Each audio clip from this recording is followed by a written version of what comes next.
Good morning, good evening, good afternoon, hello, hi, नमस्ते। मैं आपकी हिंदी की अध्यापिका सुनीता मैम फंडी ट्यूटर में आपका फिर से स्वागत करती है। मैं आज बहुत खुश हूँ। आप लोग कैसे हैं बच्चा? आप लोग खुश हैं कि नहीं हैं? आप लोगों को भी खुशी होनी चाहिए। वैसे आजकल गर्मी बहुत पड़ रही है और गर्मी के कारण हम लोगों को बेचैनी सी फील होती है। बस मन करता है पानी पीते जाओ, नहाओ, पानी पीते जाओ और नहाओ, नहा नहा करके कपड़ों का ढेर लगा दो। हाँ, धोएगा कौन? मम्मी, है ना।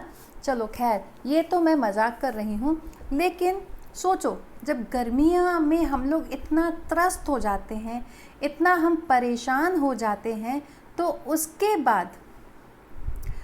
बाद क्या होता होगा? सोचो। उसके बाद उमस चालू होती है, थोड़ी सी बारिश होती है और बारिश से सब कुछ ठंडा ठंडा हो जाता है। बारिश हम सबको पसंद है। आपको पसंद है कि नहीं पसंद है बारिश? मुझे तो बहुत पसंद है। जल्दी से मुझे कमेंट करके बताओ, इन बादलों को देखकर क्या लगता है कि आज बारिश से संबंधित कुछ पढ़ने वाले हैं। तो बच्चों, आज एक बड़ी सुंदर सी कविता है जिसमें एक बच्चा अपने भाई को बोलता है नाव बनाओ।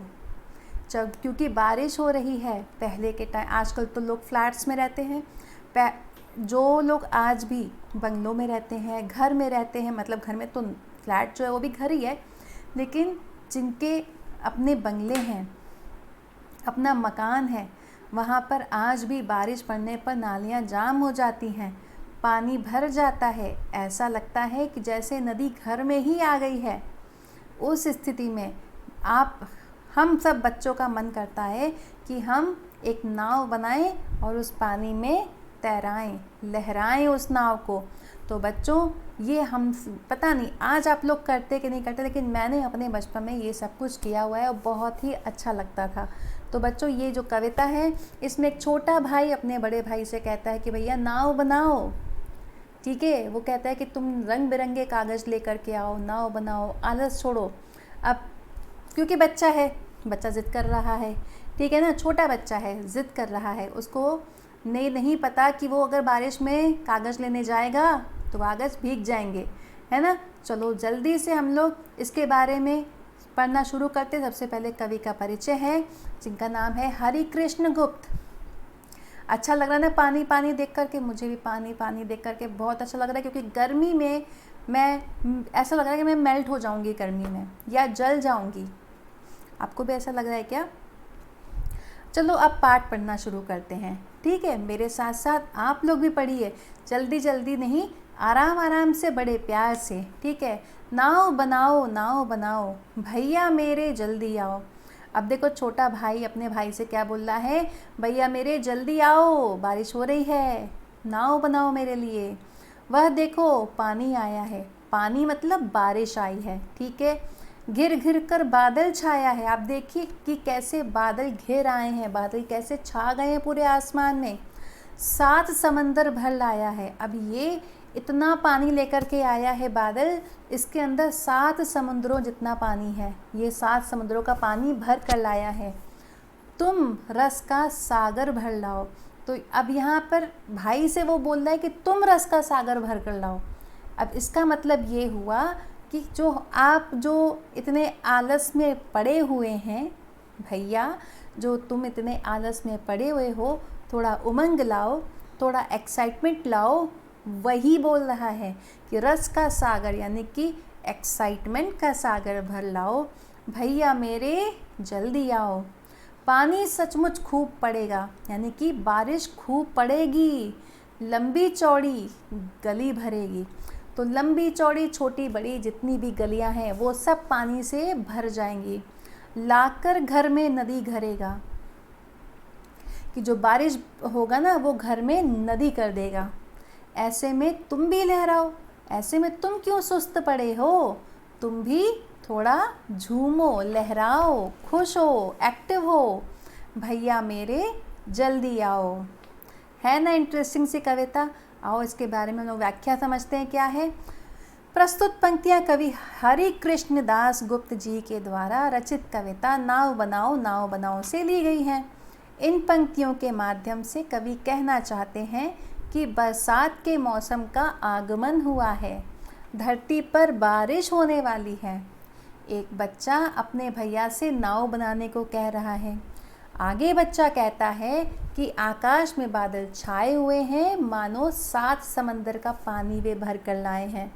वह अपने भैया से रस का सागर भर कर लाने को कहता है, अर्थात अपने उबाऊ मन को त्याग कर, यानी कि अपने बोरिंग से मन को, जो आपके मन में आलस है, उसको छोड़कर पानी की बूंदों का मज़ा लेने के लिए कह रहा है। ठीक है, कि पानी की बूंदों के साथ, यानी कि बारिश के साथ मस्ती करने के लिए कह रहा है। आगे वह बच्चा उत्साहित मन से कहता है कि पानी खूब पड़ेगा, यानी कि बारिश खूब पड़ेगी। ऐसा लगता है मानो सड़क, घर, सब कुछ पानी से भर जाएगा। एक नदी सा दृश्य दिखने लगेगा। ऐसा होता है ना, जैसे नदी बह रही हो। देखा है आपने अपने घर में पानी भरते हुए, या कभी आपने देखा है इतनी झमाझम बारिश, इतनी बारिश पड़ती है कि रोड की गलियां तक भर जाती हैं। एक बार मेरे साथ ऐसा हुआ था। क्या हुआ था, मैं किसी दूर जगह पर गई थी जहाँ पर जाने में मुझे 45 मिनट्स लगे, 45 मिनट। मैं चली तो गई, अब उस समय बारिश नहीं हो रही थी। लौटते समय बारिश बहुत हो रही थी। जब मैं वहाँ से निकली तब टिप टिप बारिश हो रही थी, और जैसे ही मैं अपने घर तक आई तब तक बारिश ऐसी तेज़ हो चुकी थी, इतनी तेज़ हो चुकी थी कि मतलब मैं अपने घर भी पहुँची नहीं थी।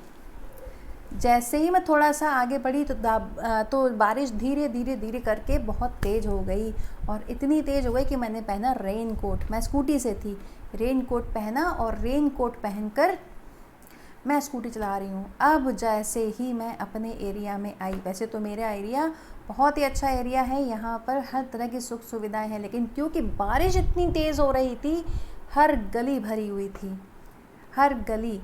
फिर किसी तरह से मैं एक जगह पर, किसी के घर के बाहर, जो बंगला होता है उस घर के बाहर शेड था, मैं वहाँ जाकर खड़ी हो गई। जब बारिश रुकी तब मैं निकली, क्योंकि पानी इतना भर जाता है पता ही नहीं चलेगा कि कहाँ पर गड्ढा है, और पता चला गड्ढे में हम घुस गए तो हमारा क्या होगा। तो इतना पानी भर गया था, तो वो जैसे लगता था नदियाँ बह रही हों, ऐसा लगता है। तो यहाँ पर वही बोल रहे कि एक नदी जैसा फील आता, नदी जैसा दृश्य दिखाई देने लगता है। फिर वह अपने भैया से कहता है, तुम भी जल्दी से नाव बनाओ, चलो हम लोग मिलकर नाव लहराते हैं, मज़ा करते हैं। ऐसा होता है ना, कभी भी भाई बहन अकेले मज़ा नहीं करते, भले चाहे आपस में कितना भी लड़ें। छोटे बच्चे तो वो लोग क्या करते हैं, अपने भाई बहनों के साथ ज़रूर खेलते हैं। यहाँ पर छोटा भाई अपने बड़े भाई को कह रहा है। अब दूसरे में क्या बोल रहा है, गुल्लक भारी अपनी खोलो, हल्की मेरी नहीं टटोलो। कह रहे हैं कि तुम्हारे पास तो कितने सारे पैसे हैं तुम्हारी गुल्लक में, मुझसे ज़्यादा है, अपनी गुल्लक फटाक से खोलो। मेरी तो गुल्लक हल्की है, इसको नहीं खोलो। पैसे नए नए ही रोलो, कि तुम अपने ही पैसे निकाल लो जल्दी से, फटाक से रोलो लुढ़काओ, अपनी गुल्लक लुढ़काओ, फिर बाज़ार लपक तुम जाओ। फिर जल्दी से तुम बाज़ार जाओ, और जाकर क्या करना है, भैया मेरे जल्दी आओ। ठीक है, अब क्या बोल रहा है, ले आओ कागज़ चमकीला, लाल हरा या नीला पीला। क्या बोल रहा है कि तुम जो है कागज़ है ना चमकीला, यानी कि चटक रंग का, लाल हरा नीला पीला चटक रंग के, रंग बिरंगे खूब रंगीले से कागज़ लेकर के आओ, उनसे तुम नाव बनाओ। ठीक है, कैंची चुटकी हाथ चलाओ, कैंची जल्दी जल्दी हाथ चलाओ, भैया मेरे जल्दी आओ। अब इसकी व्याख्या देखो क्या हो रही है। प्रस्तुत पंक्तियाँ कवि हरिकृष्ण दास गुप्त जी के द्वारा रचित कविता नाव बनाओ से ली गई है। इन पंक्तियों के माध्यम से कवि कहना चाहते हैं कि आगे वह बालक अपने भैया से कहता है कि तुम अपने गुल्लक से पैसे निकालकर बाज़ार से नाव बनाने के लिए रंग बिरंगे कागज़ ले आओ, जल्दी से कैंची लाओ, और जल्दी से कैंची चलाओ और नाव बनाओ, ताकि हम भी इस बरसात का आनंद ले पाएँ, है ना। वैसे आनंद लेने के लिए नाव न भी बनाओ, भीग जाओ, बड़ा मज़ा आएगा, है ना। आप लोग नहीं भीगिएगा ज़्यादा, हैं, पता चला बीमार पड़ गए। और धूप में भी ज़्यादा मत निकलिएगा, क्योंकि इतनी गर्मी हो रही है, लू चल रही है, बीमार पड़ सकते हैं, ठीक है ना। तो वो कह रहा है कि चलो मज़े करते हैं नाव बना करके। क्या आप लोगों ने अपने जीवन में, जो आप लोग भी बहुत बच्चे हैं, अपने अब तक के जीवन में आप लोगों ने कभी नाव बनाई है? कभी बारिश में नाव तैराई है? बड़ा मज़ा आता है, बहुत मज़ा आता है, आप ज़रूर ट्राई करना, ठीक है। चलो आगे पढ़ते हैं। छप छप कर कूड़े से अड़ती, अब यहाँ पर नाव की बात हो रही है कि नाव क्या करेगी, कूड़े से अड़ती हुई, अटकती हुई, बूंदों लहरों लड़ती बढ़ती। अब जो बूंदें ऊपर से गिर रही हैं और जो उससे जो लहर आ रही है, उनसे लड़ भी रही है और बढ़ भी रही है मेरी नाव। सबकी आंखें चढ़ती गिरती, सभी लोग मेरी नाव को चढ़ते बढ़ते देखेंगे। नाव तैरा मुझको हर्षाओ, मतलब मुझे खुश करो नाव को तैरा करके। भैया मेरे जल्दी आओ। अब भैया क्या बोल रहे हैं, क्या कहते, मेरे क्या बस का। भैया बोल रहे हैं ये क्या कह रही हो तुम, मेरे बस की नहीं है कि मैं बाहर जा कर के कागज़ लाऊं। तो बच्चा, छोटा बच्चा बोलता है क्यों, तो फिर ये किसके बस की है, कौन कर पाएगा अगर तुम नहीं कर पाओगे। खोट जो भी है, खोट सभी है, बस आलस का, आलस छोड़ो सब कर पाओ, भैया मेरे जल्दी आओ। तो वो क्या बोल रहा है छोटा बच्चा, आप क्यों नहीं कर सकते, बिल्कुल आपके बस की है, बस जो आपकी प्रॉब्लम है वो है आलस, आलस छोड़ दोगे तो आप सब कुछ कर लोगे, तो भैया मेरे जल्दी आओ। व्याख्या क्या है, प्रस्तुत पंक्तियाँ कवि हरिकृष्ण दास गुप्त जी के द्वारा रचित कविता नाव बनाओ से ली गई है। इन पंक्तियों के माध्यम से कवि कहना चाहते हैं कि बच्चा आगे अपने भैया से कहता है मेरे लिए ऐसी नाव बना दो जो छप छप छप कर कूड़े से अड़ती हुई, क्या होता है, कूड़ा होता है ना पानी में, कभी कभी कूड़ा जाता है, तो उससे अड़ती हुई, जैसे मान लो कि पानी यूं जा रहा है, अब यहाँ पे बीच में कुछ पड़ा हुआ है, तो नाव यहाँ जा रही है तो इससे अटकती हुई हल्का सा घूम जाती है ना, तो उससे अड़ती हुई बारिश की बूंदों और पानी की लहरों से लड़ती हुई निरंतर आगे बढ़ती जाती है, जो सबको बहुत पसंद आए। जल्दी से ऐसी नाव तैयार कर मुझे खुश करो भैया, भैया मेरे जल्दी आओ। आगे भी और बोलता है, लेकिन भैया को बारिश और नाव में कोई रुचि नहीं है।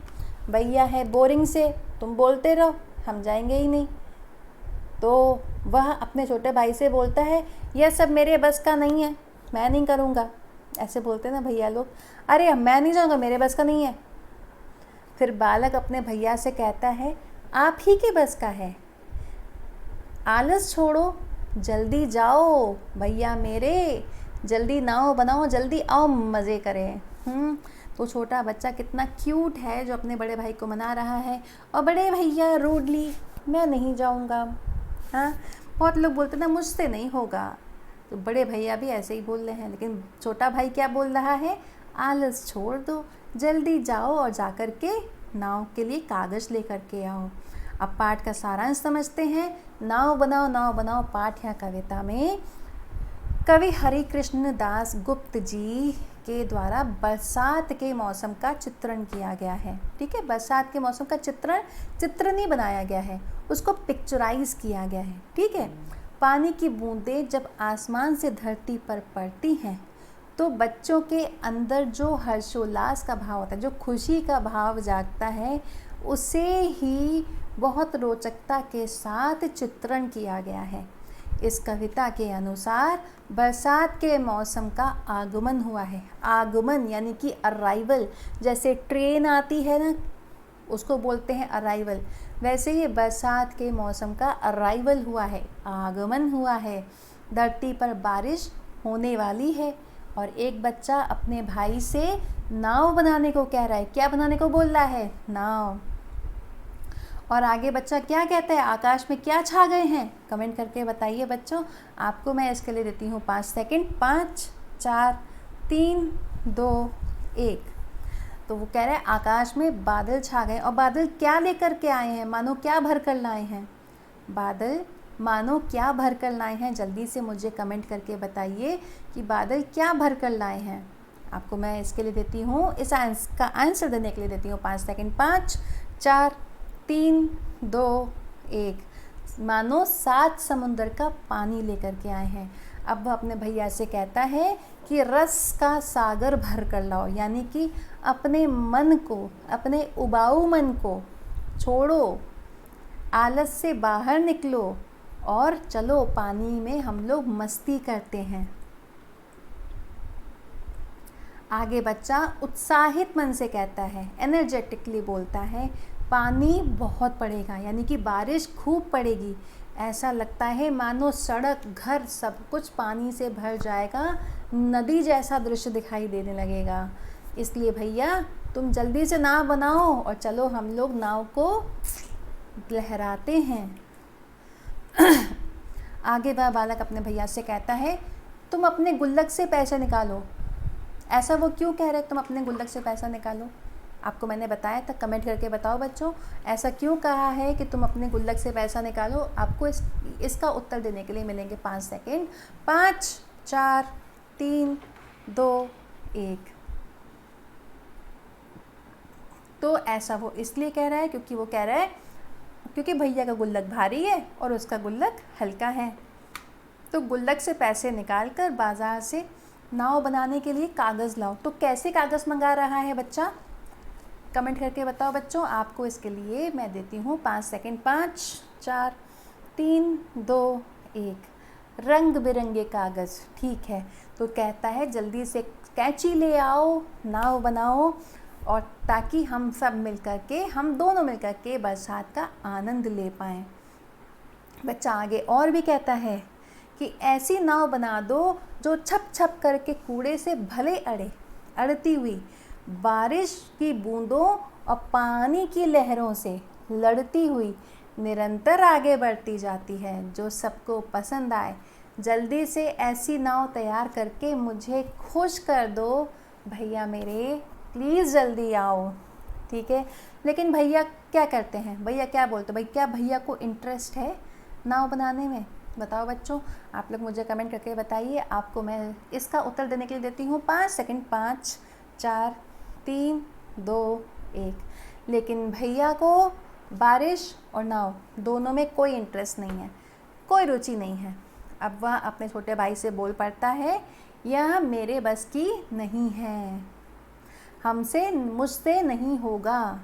फिर बालक अपने भैया से क्या बोलता है छोड़कर? क्या छोड़ो, क्या बोलता है? जल्दी से मुझे कमेंट करके बताओ कि छोटा बालक अपने भाई से क्या छोड़ने की बात करता है। इसका उत्तर देने के लिए मैं आपको देती हूँ 5 सेकंड। 5 4 3 2 1। हाँ, तो वो कहता है आलस छोड़ो। आलस छोड़ोगे तभी तो कुछ कर पाओगे। तो कितना अच्छा है ना बेचारा छोटा सा क्यूट सा बच्चा। तो इस पाठ का जो उद्देश्य है क्या है? नाव बनाओ कविता के अनुसार आलस एक प्रकार का रोग है। आलस अपने आप में एक बीमारी है। ये हमसे आनंदित होकर जीवन जीने का पल छीन लेता है। आलस हमसे क्या छीन लेता है? खुशी से, आनंद से जीवन जीना छीन लेता है। अतः हमें आलस से दूर रहना चाहिए। अब आलस से हम दूर कैसे रहेंगे? आप कहेंगे मैम आलस तो हमारे अंदर है, तो हमें आलस नहीं करना चाहिए ताकि हम अपनी इच्छा अनुसार सफलता हासिल कर सकें। है ना इंटरेस्टिंग सी कविता, बहुत ही प्यारी सी स्वीट सी कविता थी। तो बच्चों कुछ शब्दार्थ हैं, देखो आलस यानी कि काम करने में अनुत्साह, बिल्कुल भी एनर्जी नहीं है काम करने की। धरेगा मतलब रखेगा। गुल्लक हम सबको पता है गुल्लक क्या होता है, ठीक है ना, जिसमें मिट्टी का एक गोल सा होता है जिसके अंदर हम लोग पैसे जमा करते हैं। टटोलो यानी खोजो। रोलो मतलब लुढ़का दो, है ना, जैसे कि उसने कहा था अपना गुल्लक लुढ़काओ तो पैसे निकलेंगे। लपक यानी कि झटके से, कदम बढ़ाओ। हर्षाओ यानी कि मुझे प्रसन्न कर दो। खोट यानी कि दोष, तो कौन सा खोट था भाई का, कौन सा खोट था? जल्दी मुझे कमेंट करके बताओ। आपको इसके लिए मैं देती हूँ 5 सेकंड। 5 4 3 2 1। भाई को आलस का खोट था। Very good. चलो आज के लिए बच्चों इतना ही। अगर इस कविता का कोई भी शब्द हो, कोई भी वाक्य हो, कोई भी स्टैंजा हो जो आपको समझ नहीं आया हो, तो आप मुझसे कमेंट करके पूछ सकते हैं। अगर आपको मुझसे पर्सनल ट्यूशन चाहिए तो आप नीचे डिस्क्रिप्शन में दिए गए नंबर्स पर या ईमेल आईडी जो भी कुछ दिया हुआ है, कॉन्टैक्ट्स जो दिए हुए हैं, वहाँ पर आप कॉन्टैक्ट कीजिए और मेरे बारे में बात करिए। तो बच्चों आज के लिए इतना ही। मिलेंगे अब कल नए टॉपिक के साथ में। तब तक आप लोग अपना ध्यान रखिएगा। चलती हूँ बच्चों, बाय बाय, टेक केयर।